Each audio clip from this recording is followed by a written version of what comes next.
Bonjour à tous et bienvenue dans votre émission pour un déconfinement réussi. Ce qu'il faut savoir. Hier, nous avons fait le point sur ce que l'on sait en l'état actuel de la science sur la transmission du coronavirus.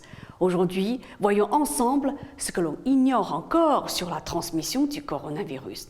D'abord, on ignore si le virus peut être présent dans de fines gouttelettes. Dans une lettre ouverte dévoilée lundi, 239 scientifiques ont demandé à l'Organisation mondiale de la santé de reconnaître que le virus peut être transmis via de fines gouttelettes en suspension dans l'air. L'organisation n'envisage pas jusqu'ici ce scénario, pas plus que les autorités françaises. Pas de transmission par l'air, peut-on encore lire jeudi sur le site du gouvernement. Ces scientifiques n'affirment pas qu'un coup de vent pourrait représenter un facteur de contamination. Cependant, l'être humain, quand il tousse ou parle, émet de grosses gouttelettes, mais aussi des particules plus fines qui peuvent aussi porter le virus. C'est ce qu'affirme Francis Allard, un des signataires de la lettre ouverte. Plus elles sont petites, plus celles-ci flottent dans l'air, potentiellement sur des dizaines de mètres. C'est ce que précisent les scientifiques dans leur lettre. En extérieur, elles se dispersent vite, bien sûr, mais dans des endroits fermés. Si la ventilation est faible, elles peuvent rester longtemps. C'est ce que précise Francis Allard. Il est ingénieur spécialiste de la qualité de l'air intérieur à l'Université de La Rochelle.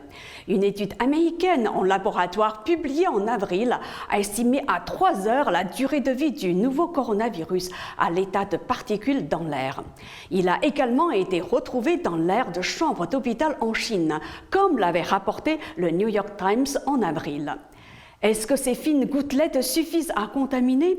Plus petites, elles contiennent en effet moins de virus, mais les scientifiques qui lancent l'alerte citent plusieurs exemples où la contamination par l'air apparaît à leurs yeux comme la seule explication plausible.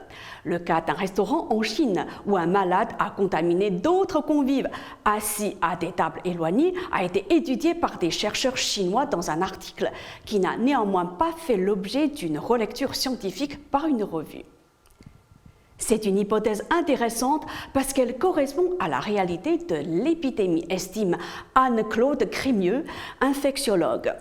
Dans une revue médicale, pour elle, cela expliquerait pourquoi on a observé dans presque tous les pays des événements de contamination massive qui étaient à chaque fois des rassemblements importants, festifs, sportifs, religieux, dans des lieux clos.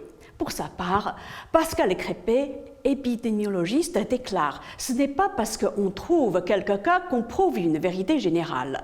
Il est très compliqué en épidémiologie de démontrer de façon certaine la causalité qui expliquerait une contamination, puisqu'il est impossible, évidemment, d'organiser des expériences sur des cobayes humains. » Des chercheurs ont en revanche observé le phénomène chez des hamsters dans une étude hongkongaise publiée par Nature en mai dans une version non éditée. Établir s'il s'agit d'un mode de contamination exceptionnel ou courant s'avère également très compliqué. Les 239 scientifiques qui interpellent l'Organisation mondiale de la santé le reconnaissent eux-mêmes. Les preuves sont incomplètes. Toutefois, ils estiment le scénario suffisamment plausible pour justifier un principe de précaution. Mardi, l'Organisation mondiale de la santé a assoupli sa position, affirmant que la possibilité d'une contamination par l'air ambiant ne peut pas être exclue. L'organisation doit mener une revue des connaissances qui pourrait déboucher sur une évolution des recommandations. Maintenant, l'hypothèse d'une contamination par l'air amène une interrogation. Faut-il revoir la recommandation d'une distance d'1 mètre entre les personnes en France ? La conséquence logique est d'admettre que cette distance peut être insuffisante, répond l'infectiologue Anne-Claude Crémieux. Selon elle, ce dogme a déjà été mis à mal en constatant les choix d'autres pays. Ainsi, aux États-Unis, les autorités recommandent 6 pieds, soit un peu moins de 2 mètres. La distance d'1 ou 2 mètres recommandée par la plupart des hôpitaux se base sur des conclusions dépassées datant des années 1940, tranche même une étude publiée en juin, d'après laquelle certaines grosses gouttelettes peuvent atterrir jusqu'à 8 mètres de leur émetteur. Pour autant, les auteurs ne jugent pas la distance d'un mètre inutile. Elle réduit le risque de contamination de 82%.